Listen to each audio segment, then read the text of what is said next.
नमस्कार, आप देखना शुरू कर चुके हैं कैपिटल टीवी बिहार और मैं आपके साथ सरोज सिंह। देखिए, जो सत्ता की कुर्सी होती है वो कांटों से भरी होती है। जब आप बहुमत में होते हैं, अपार बहुमत में होते हैं, तो ये कांटे चुभते कम हैं, कभी चुभते भी नहीं हैं। लेकिन जैसे ही बहुमत का ग्राफ गिरता है, इन कांटों की जो पहुंच जो है वो बहुत ज़्यादा हो जाती है और चुभना शुरू हो जाती है। तो बहुत सारे ऐसे मुद्दे हैं जिसमें एनडीए के भीतर अभी विस्फोटक स्थिति है, कहिए तो विद्रोह की स्थिति है। और जब मामला नीतीश कुमार और चिराग पासवान तक आ जाता है तो समझिए कि मामला कितना पेचीदा और गंभीर है। लेटरल एंट्री ऐसा इशू जिसके बारे में हम बार बार कह रहे हैं कि ये एक ऐसा मामला है जो मोदी सरकार को बुरी तरह से फंसा सकता है। हालांकि कोई नया मामला नहीं है, लेकिन अभी हमने आपको कहा ना कि जब बहुमत के आंकड़े से आप पीछे रहते हैं तो छोटी छोटी चीज़ें भी आपको तकलीफ पहुंचाने लगती है। तो लेटरल एंट्री वाले मामले में यही हो रहा है। देखिए, अगर थोड़ा पीछे जाएंगे तो आप खुद समझेंगे कि आखिर कांग्रेस का इतना विरोध क्यों हो रहा है, दूसरी पार्टियां इतना विरोध क्यों कर रही है। देखिए, 70 के दशक का ये मामला है। अगर आप आंकड़ों में जाएं, इतिहास में जाएं, तो 70 के दशक से लेटरल एंट्री की जो है शुरुआत हो गई थी। और इसके पहले जो चयनित लोग हैं उसमें डॉक्टर मनमोहन सिंह, जो देश के पीएम भी बने। साल 71 में विदेश व्यापार मंत्रालय में आर्थिक सलाहकार के रूप में डॉक्टर मनमोहन सिंह की एंट्री होती है और फिर वो आगे देश के प्रधानमंत्री भी बनते हैं। कांग्रेस का शासन, इसके अलावा जो बड़े चेहरे लेटरल एंट्री से आए हैं, सैम प्रितोदा, बी कृष्णमूर्ति, बिमल जालान, कौशिक बसु, रघुराम राजन और मोंटेक सिंह आहलूवालिया, मतलब ये तमाम लोग हैं जो लेटरल एंट्री के थ्रू देश की सत्ता शासन में बड़े पदों पर पहुँचे, उन्होंने काम किया। कोई विवाद उस समय नहीं हुआ, लेकिन विवाद आज शुरू है।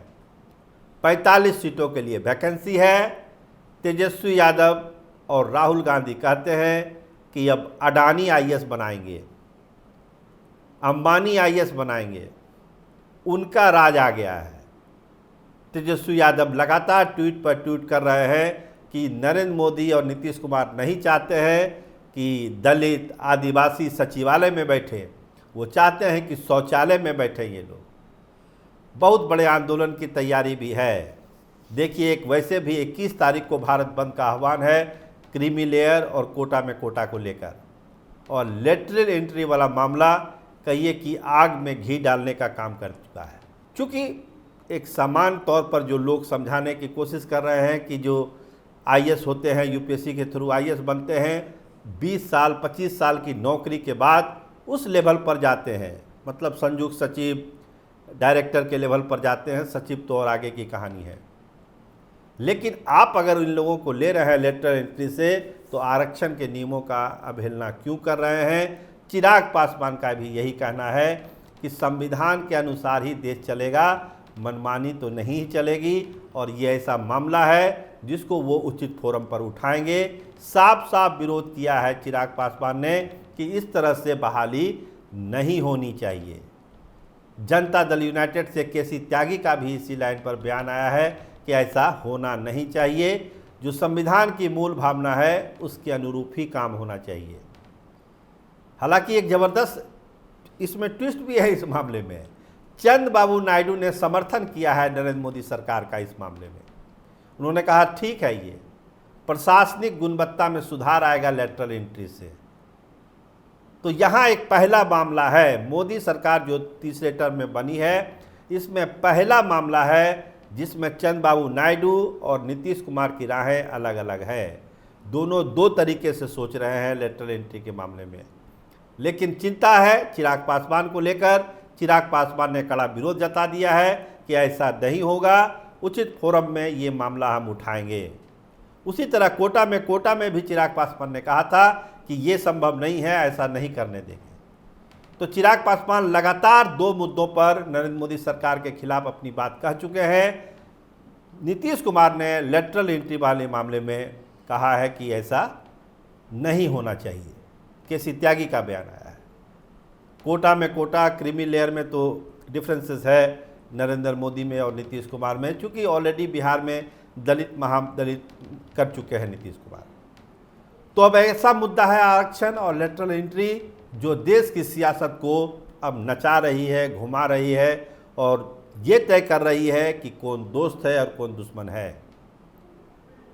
पिछले कई प्रोग्रामों में हम कह चुके हैं कि आरक्षण, बढ़ा हुआ आरक्षण, क्रीमी लेयर, जातीय जनगणना, ये सब ऐसे इशू हैं, विशेष राज्य का दर्जा, ये सब ऐसे इशू हैं जो बिहार की सियासत को एक अलग दिशा दे सकते हैं।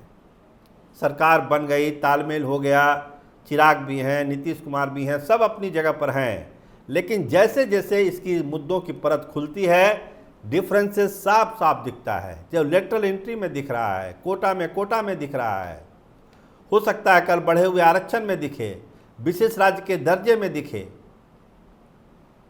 कांग्रेस और तेजस्वी यादव का विरोध तो समझ में आता है, लेकिन जब नीतीश कुमार और चिराग पासवान विरोध करना शुरू करते हैं तो मोदी सरकार की धड़कनें बढ़ जाती है, चिंता बढ़ जाती है कि क्या ये सरकार लंबी चलेगी या सरकार ख़त्म हो जाएगी।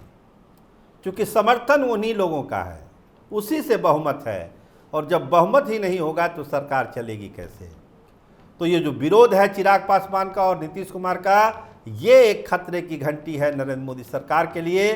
देखिए कैसे सरकार निपटती है। कल भारत बंद का बड़ा आह्वान किया गया है, बंद कैसा होता है इस पर भी सरकार की नज़र है, और जो पॉलिसी मैटर जो है बदलना है, रखना है, क्या संशोधन करना है, ये भी अगले 48 घंटे में सरकार को तय करना है कि वो चाहती क्या है। क्रीमी लेयर के बारे में क्या चाहती है, कोटा में क्या चाहती है, लेटरल एंट्री के बारे में क्या चाहती है, या और तमाम मुद्दों पर सरकार का रुख क्या है। यही तय करेगा कि नरेंद्र मोदी पार्ट 3 आगे बढ़ेगा या ये चैप्टर क्लोज होगा।